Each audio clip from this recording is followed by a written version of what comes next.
नमस्कार विद्यार्थी मित्रांनो, डॉक्टर सुशील स्पॉटलाइट या युट्यूब चॅनलवर आपलं सर्वांचं स्वागत आहे। 21 एप्रिल 2019 रविवार संबंधीच्या महत्त्वाच्या न्यूज आपण बघतो आहोत।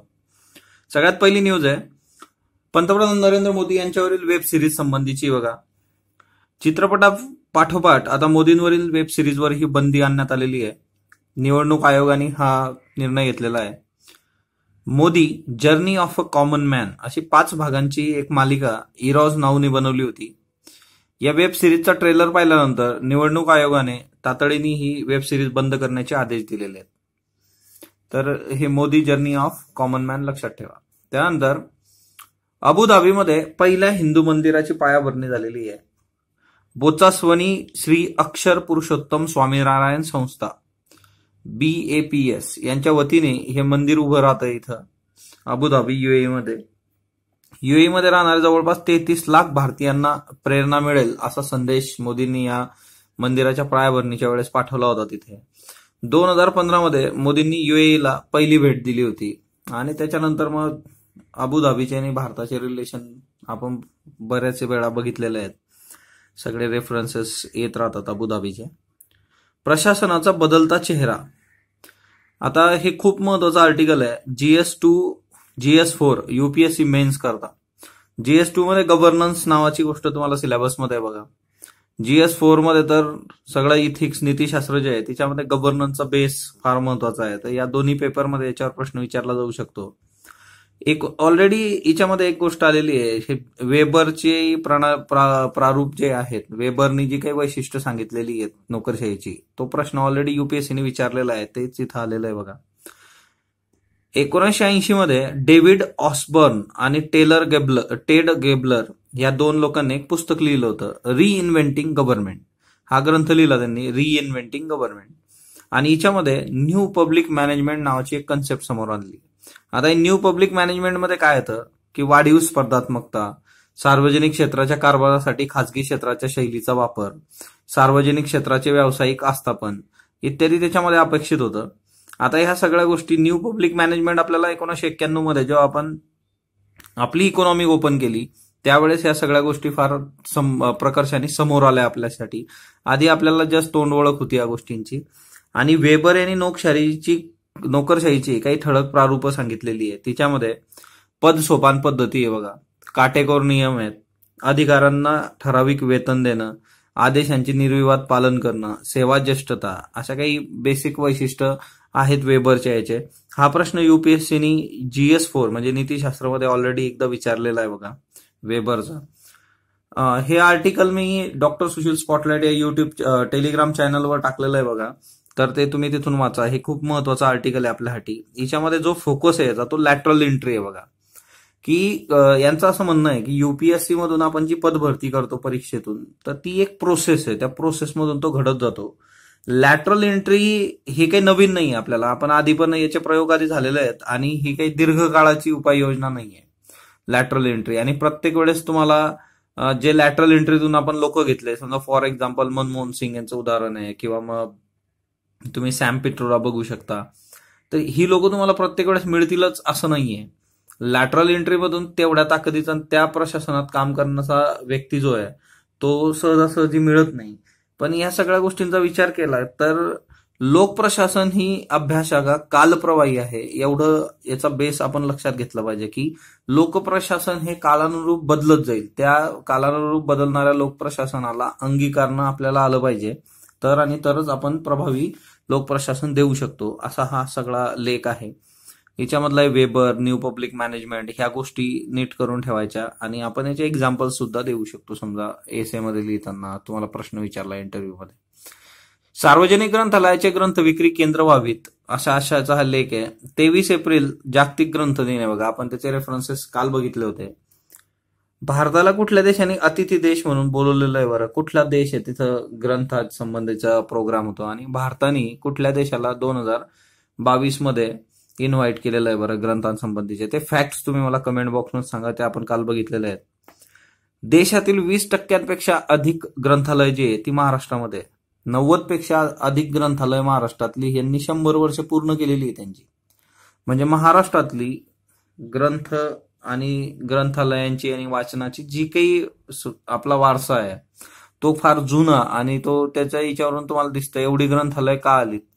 पण आजच्या डेटमध्ये ग्रंथालयांची फार वाईट अवस्था आपण बघितलं की पुस्तकांची दुकानं बंद होत आहेत, तर ग्रंथालयांची अवस्था काय असेल.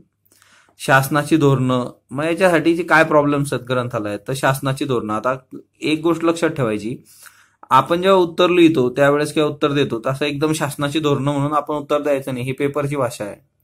तुम्ही असं लिहू शकता की ग्रंथालयांसंबंधीची किंवा ग्रंथालयांच्या शाश्वत विकासाची धोरणं शासनाने बनवली पाहिजेत, त्या प्रकारे विचार झाला पाहिजे, किंवा जी धोरणं आहेत ती त्याची अंमलबजावणी प्रॉपर झाली पाहिजे. आपल्याला प्रशासनात जायचंय, आपणच प्रशासनाच्या याच्यावर प्रश्नचिन्ह डायरेक्टली उभं केलं तर कदाचित समोरच्याला ते खटकू शकतं. पुरेशा आर्थिक मदतीचा अभाव हे खूप महत्वाचं आहे. आर्थिक मदत नसणे, सदोष व्यवस्थापन चांगलं नसणं. बऱ्याचदा सगळ्या गोष्टी असतात, इन्फ्रास्ट्रक्चर असतं, आर्थिक मदत असते, पण व्यवस्थापनच नीट नसतं. वाचकांची उदासीनता हा एक मेजर इश्यू आहे की वाचकांच्या बाजूनी ही गोष्टी येणं गरजेचं आहे. बेळगावमध्ये लोकमान्य ग्रंथालयाचा प्रयोग यशस्वी झालेला आहे बघा. तिथून आवाहन करून तिथं ग्रंथालय उभं राहिलं आणि आज मोठ्या प्रमाणावर ते लोक तिथे येऊन सभासद झालेले आहेत, पुस्तकं वाचतात. तर बेळगावमधलं लोकमान्य ग्रंथालय हा यशस्वी प्रयोग बाकी ठिकाणीही राबवण्यात यावा, ही पण एक महत्वाची आहे. INS इम्फाळ स्टेल्थ म्हणजे कोणत्याही रडारमध्ये न येणारी अत्याधुनिक विनाशिका ही INS इम्फाळ. याला INS इम्फाळ असं नाव का दिलं, तर दुसरं महायुद्ध जे झालं होतं त्याच्यामध्ये ब्रिटन आणि जपान यांच्यामध्ये इम्फाळची लढाई झाली होती आणि या ब्रिटनकडून लढणारे भारतीय सैनिक जे होते ब्रिटनच्या सैन्यातले, त्यांनी खूप पराक्रमाची शर्त करून जपानला इम्फाळ आणि त्या सगळ्या भागातून पळून लावलं होतं. ह्याचं हे अमृत महोत्सवी वर्ष आहे आणि अमृत महोत्सवी वर्ष असल्यामुळे ह्या विनाशिकेला INS इम्फाळ असं नाव देण्यात आलं ह्या युद्धावरून. देशात 33 युद्धनौकांची बांधणी सुद्धा सध्या सुरू आहे आणि येत्या काळामध्ये हे आपल्यासाठी महत्वाची बाब आहे. भारतीय नागरी हवाई वाहतूक दीर्घकालीन उपाययोजनांची गरज आहे. आपण जर बघितलं तर विमानतळ घनतेमध्ये भारत जागतिक क्रमवारीत 133व्या स्थानावर आहे. ओके. उडान सारख्या ज्या योजना आहेत तिच्यामुळे देशातील वाहतूक 65-70च्या ऐवजी 103 विमानतळांवरून व्हायला लागली. देशांतर्गत वाहतूक वाढली.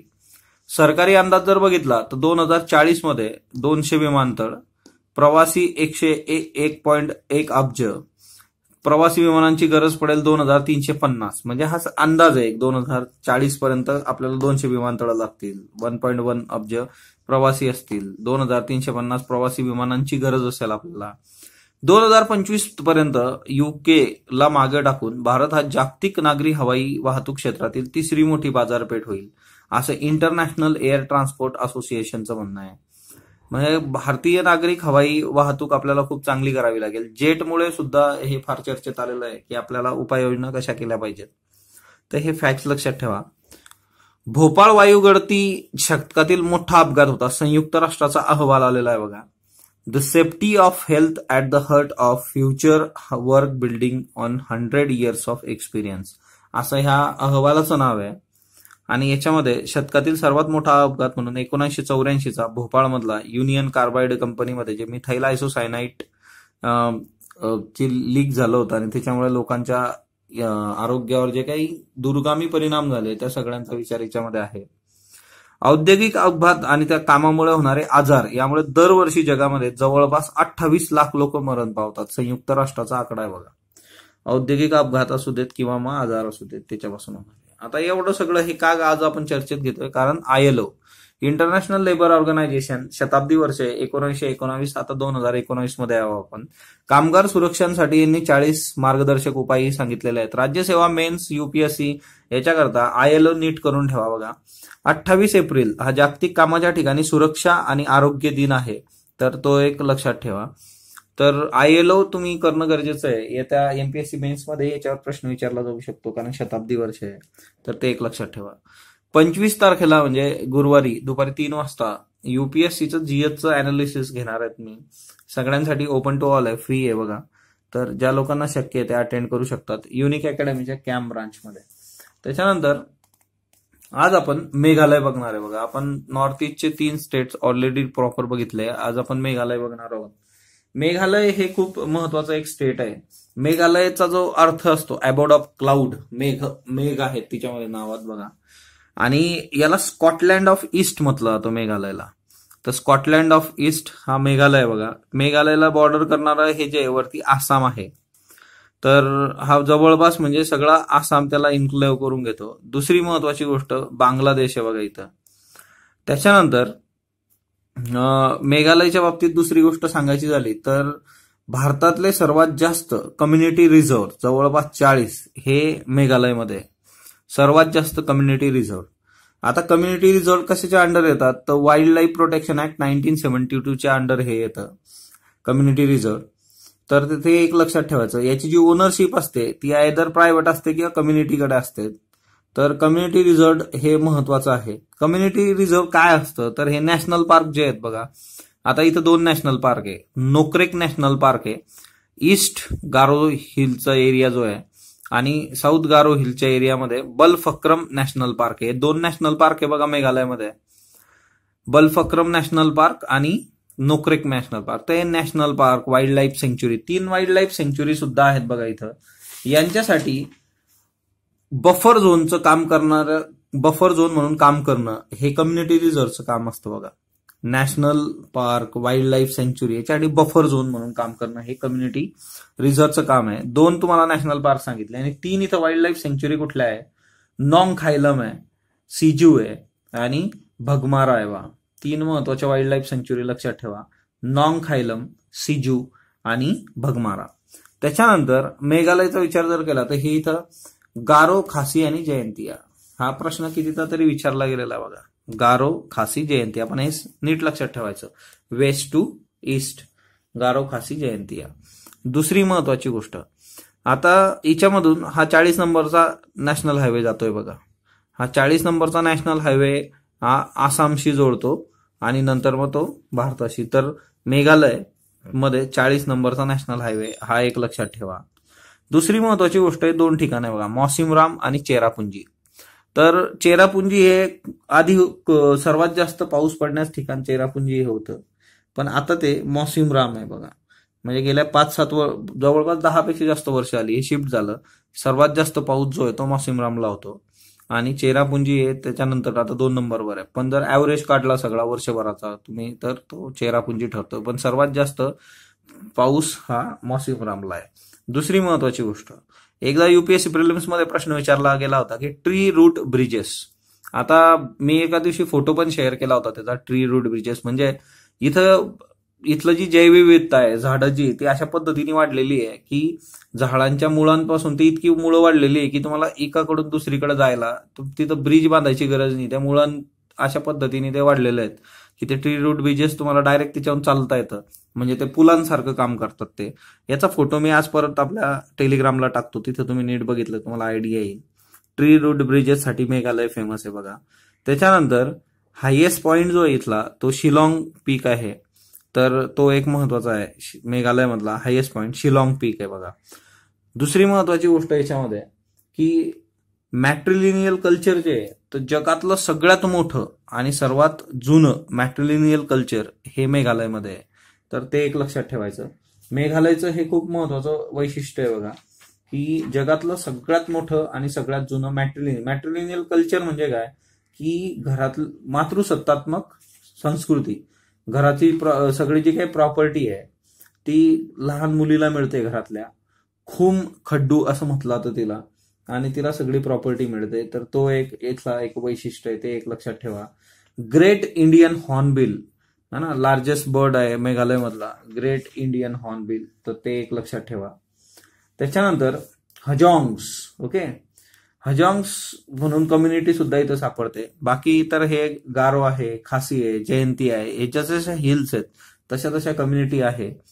हजोंग्स पण आहे बघा. हजोंग्स जे आहे ती एक हिंदू मायथॉलॉजी, हिंदू जे काही ट्रॅडिशन्स आहेत त्या फॉलो करणारी कम्युनिटी आहे. तर ते एक लक्षात ठेवायचं. चेरापुंजी म्हणून जे ठिकाण आहे सगळं हे ट्री रूट ब्रिजेस साठी फेमस आहे. तर हे एक लक्षात असू देत. त्याच्यानंतर दुसरी महत्वाची गोष्ट म्हणजे सिलचर आसाममध्ये कनेक्शन आहे बघा. याचं जे कनेक्ट केलं गेलं मेघालयला तर ते सिलचर आसामशी कनेक्ट केलं गेलेलं आहे. दुसरी महत्वाची बाब जी आहे मेघालयच्या बाबतीमध्ये की तुम्ही एक गोष्ट करून ठेवायची की कलरफुल अॅन्युअल बोट रेस असते इथं, तर ती एक लक्षात ठेवायची की कलरफुल अॅन्युअल बोट रेस. आता बोट रेस एक केरळमध्ये पण असते, तर मेघालयमध्ये पण असते, तर ती कलरफुल आहे मेघालयमधली, तर ती एक लक्षात ठेवा. Garo Khasi Jaintia, Cherrapunji, Mawsynram, tree root bridges, highest peak जे आहे ते Shillong, Nokrek national park, Balpakram national park, सर्वात जास्त कम्युनिटी रिझर्व इथं आहे. 3 वाईल्ड लाईफ सेंच्युरीची नावं तुम्हाला सांगितली. हे रिवाईज करत राहा, हिच्यावर प्रश्न खूप विचारले जातात. स्पॉटलाईट बरोबर अशाच पद्धतीने जोडलेला. स्पॉटलाईटला लाईक करा, शेअर करा, सबस्क्राईब करा. धन्यवाद विद्यार्थी मित्रांनो.